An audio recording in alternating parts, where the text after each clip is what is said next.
వికారాబాద్ జిల్లా తాండూరులో కార్తీక పౌర్ణమి పూజలు ఘనంగా నిర్వహించారు. భద్రేశ్వర స్వామివారి ఆలయంలో, కాళికామాత ఆలయంలో ప్రత్యేక పూజా కార్యక్రమాలు వైభవాన్ని సంతరించుకున్నాయి.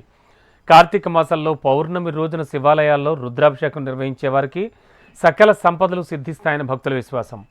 మహాన్యాసపూర్వక రుద్రాభిషేకం, ఏకాదశ రుద్రాభిషేకాలతో కోటి జన్మల పుణ్యఫలం ప్రాప్తిస్తుందని విశ్వాసం. తాండూరు నియోజకవర్గ వ్యాప్తంగా అన్ని దేవాలయాల్లో కార్తీక మాసాన్ని పురస్కరించుకొని ప్రత్యేక పూజా కార్యక్రమాలు నిర్వహించారు. అన్ని దేవాలయ ప్రాంగణాలు ప్రత్యేక అలంకరణతో శోభిల్లాయి. దేవతా మూర్తులను ప్రత్యేక పూలతో అభిషేకించి అర్ధించారు. కార్తీక మాసాన్ని పురస్కరించుకుని భద్రేశ్వర స్వామి దేవాలయంలో ప్రత్యేక పూజలు నిర్వహించారు.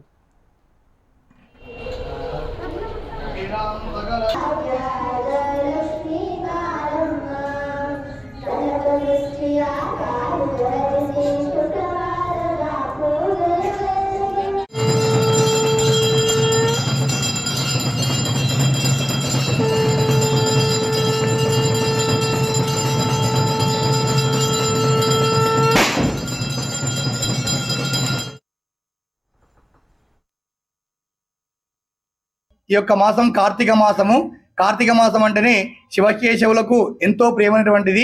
మరి కార్తీక మాసంలో ముఖ్యంగా ఈరోజు కార్తీక పౌర్ణమి శుక్రవారం కలిసి వచ్చినందున లక్ష్మీదేవి ఇంట నివాసము ఉంటుంది. అదేవిధంగా మరి ఈ యొక్క భర్త సంపూర్ణ ఆరోగ్యం కోసము మరి మహిళలు పెద్ద ఎత్తున దేవాలయంలోకి వచ్చి ఈ యొక్క కార్తీక దీపారాధన స్వామి ముందు చేస్తారు. మరి అదేవిధంగా కార్తీక దీపాదానము అంటే అక్కడ ఉన్నటువంటి స్వామివారికి కార్తీక దీపాదానము ఈ రోజు చేసినట్లయితే 365 రోజులు కార్తీక దీపాదానం చేసినటువంటి పుణ్య ఫలితము వస్తుంది. మరి అదేవిధంగా కుటుంబంలో కూడా అందరూ సుఖ సంతోషాలతో ఆయురారోగ్యాలతో ఉంటారు. కార్తీక దీపదానము చేసినట్లు మరి అదేవిధంగా స్వామివారికి అభిషేకములు, నదీ స్నానములు, కార్తీక దీపాదానాలు, స్వయంపాకాలు, ఇవన్నీ కూడా శాలిగ్రామ దానాలు, ఇవన్నీ కూడా కార్తీక మాసంలో ఎంతో శుభదాయకమైనటువంటివి.